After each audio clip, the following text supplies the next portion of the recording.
তো ইমাম মাহদী আবার কখন আসবে? আমরা তো বুঝলাম ইমাম মাহদী আসবেন তারপরে দাজ্জাল, তারপরে ঈসা আলাইহিস সালাম, তারপরে খেলাফা, এই তো। তাহলে ইমাম মাহদী আবার কখন?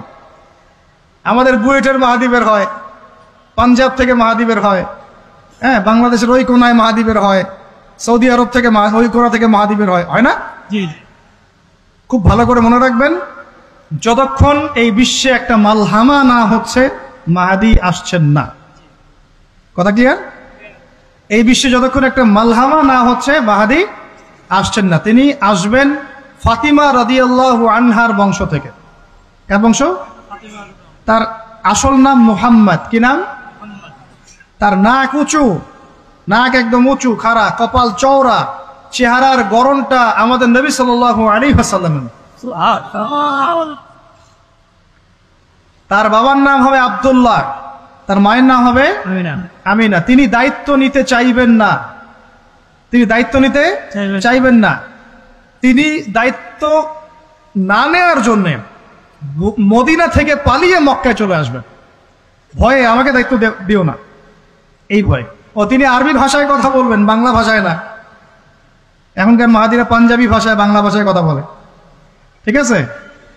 এবং এই কাবা ঘর যেটা আমরা তাওয়াফ করি, এখানে যে হাজারে আসওয়াদ আছে না, আর এই যে হাজারে আসওয়াদ আর মাকাম ইব্রাহিম, এই দুটো জায়গার মাঝামাঝি মানুষ তাকে চিনে ফেলবে, এই তো মাহদী। তার হাতে মানুষ বয়াত নিবে 313 জন। কতজন? ওই তালুত বাহিনীটা 313, বদরও 313, এখানেও 313। এবার শুরু হবে আসন খেল। এবার প্রথমে ওই আরবেরই একটা গোত্র বনু কালব। কোন গোত্র? এই বনু কালব এই ইমাম মাহদীর বিরুদ্ধে যুদ্ধ করবে, আর মাহদী এই যুদ্ধে জয়লাভ করবেন ইনশাআল্লাহ। তারপরে সিরিয়া, শাম থেকে, শাম মানে শুধু সিরিয়াই না, ওই পুরো অঞ্চলটাই শাম, ওখান থেকে একটা দল আসবে এই মাহদীর সাথে যুদ্ধ করার জন্য। আল্লাহ পাক তাদেরকে মক্কা মদিনার মাঝখানে বাইদা নামক জায়গায় ধসিয়ে দেবে। কোন জায়গা? বাইদা। এটাই সেই চিহ্ন যেটা প্রমাণ করবে যে এই ব্যক্তি মাহদী। কথা বুঝতে পারছি? এরপরে মুসলমানদের আর কোনো পতন নাই, আর পিছনে ফিরে তাকানোর কোনো সুযোগ নাই। মুসলমানরা আর মাথা নিচু করবে না ইনশাল্লাহ কোনোদিনের জন্য। তারপর চলতে থাকবে খালি ইসলামের বিজয় আর বিজয় আর বিজয় আর বিজয়। আল্লাহু আকবার। এভাবে চলবে। তবে মাহদী কখন আসবেন? আগে মালহামা, তারপর মাহদী। মালহামা কি তাহলে? এটা হচ্ছে একটা বিশাল যুদ্ধ। এটা কি? কেমন যুদ্ধ? নবীজি বলেছেন, এই রোমকরা, ইউরোপিয়ানরা তোমাদের সাথে অচিরেই চুক্তি ভঙ্গ করবে এবং 80টা পতাকা নিয়ে তোমাদের বিরুদ্ধে ওরা যুদ্ধ করবে। এই মালহামাটা হবে ইরাকের ফোরাত নদীর নিচেই হোক আর পাশেই হোক, আল্লাহ ভালো জানেন। ওখানে সোনার পাহাড়কে কেন্দ্র করে। কি কেন্দ্র করে? এই সোনা মানে সত্যিকারের সোনাও হতে পারে, অথবা তেলও হতে পারে, আল্লাহ ভালো জানেন। তেল তো এখন সোনার জায়গা দখল করেছে, করে নাই? এই বিশ্বে তো সোনা চলে না, কি চলে? তেল। তো এটাকে কেন্দ্র করে যুদ্ধ হবে। নবীজি বলেছেন ওই যুদ্ধে এত ভয়াবহ হবে যে 100 জন যোদ্ধার মধ্যে 99 জনই মারা যাবে না। একটু মাথা খাটান যে এমন কোন যুদ্ধ কি হয়েছে পৃথিবীতে যেটাতে 100 জনের মধ্যে 99% মারা গেছে?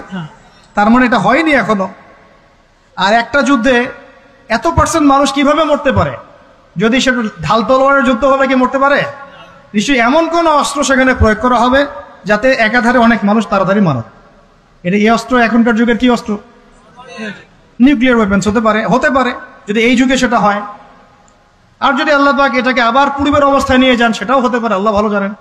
আমরা এটাকে ইন্টারপ্রিটেশন বলছি, এটা সঠিক হতে পারে, বেঠিক হতে পারে, অ্যাটলিস্ট একটা ধারণা তো পাচ্ছি। তারপর এই ইউফ্রেটিস নদীর এই সোনার পাহাড়কে কেন্দ্র করে এটা ঘটনা ঘটে। আল্লাহ নবী আরো বলেছেন সাল্লাল্লাহু আলাইহি ওয়াসাল্লাম, মুসলমানরা, আমাদের কথা বলছি, মুসলমানরা তোমরা যেন সেখানে হাতও না বাড়াও। কোন মুসলমান যেন ওই সোনায় হাতও না বাড়ায়, মানে ওই দিক থেকে আমরা যেন সম্পূর্ণ মুক্ত থাকি। ওরা মারামারি করে শেষ হয়ে যায়। বিশ্বটা হয়তো সংক্ষিপ্ত হয়ে আসতে পারে যদি এরকম কোনো ম্যাসিভ নিউক্লিয়ার যুদ্ধ হয়ে যায়, যেটার আশঙ্কা অনেকেই করেন। মিলিটারি অ্যাফেয়ার্স যারা পড়েন তারা করেন, পলিটিক্স যারা করেন তারা করেন। এবং এই জায়নিস্টরা চাচ্ছে, এই জায়নিস্টরা খুব করে চাচ্ছে বিশ্বে এমন একটা যুদ্ধ লাগুক। একবার ইউক্রেন রাশিয়ার ইস্যু তুলে দেয়, একবার সিরিয়ার ইস্যু তুলে দেয়, একবার আফগান ইস্যু তুলে দেয়, একবার ইরাকে ইস্যু তুলে দেয়, একবার প্রথম বিশ্বযুদ্ধ লাগায়, একবার দ্বিতীয়টা লাগায়, ওরা খুব করে যাচ্ছে যেন আরো একটা লাগে। এবার যদি লাগে তাহলে এটা কনভেনশনাল যুদ্ধ হবে না, এটা দেখবেন একটা নিউক্লিয়ার যুদ্ধ হয়ে গেছে। সেটা হয়ে গেলে ওয়ার্ল্ডের আয়তন আর এমন থাকবে কিনা আল্লাহ ভালো জানে। এগুলো ভাবতে হবে এবং আমাদের করণীয় ফিক্স করতে হবে। তবে করণীয় ওই কথাগুলো যেগুলো আগে বলেছি। যদি কিয়ামত হতে আর একদিনও বাকি থাকে, করণীয় এগুলোই থাকবে, চেঞ্জ হবে না, তাই না? কিয়ামত হতে যদি একদিনও বাকি থাকে তাহলেও আমাদের কাজ ইলম অর্জন, আমল করা, পরিবার ঠিক করা, হালাল খাওয়া, বেশি বেশি তাজকিয়া, দাওয়াত ও জিহাদ। আর কোন আমল আছে আমাদের? এইগুলোই কাজ। তো এগুলো হচ্ছে বিশ্বের ভবিষ্যৎ। আল্লাহ রাব্বুল আলামিন আমাদের সবাইকে এই বিষয়গুলোর জন্য প্রস্তুত থাকার তৌফিক দান করুন।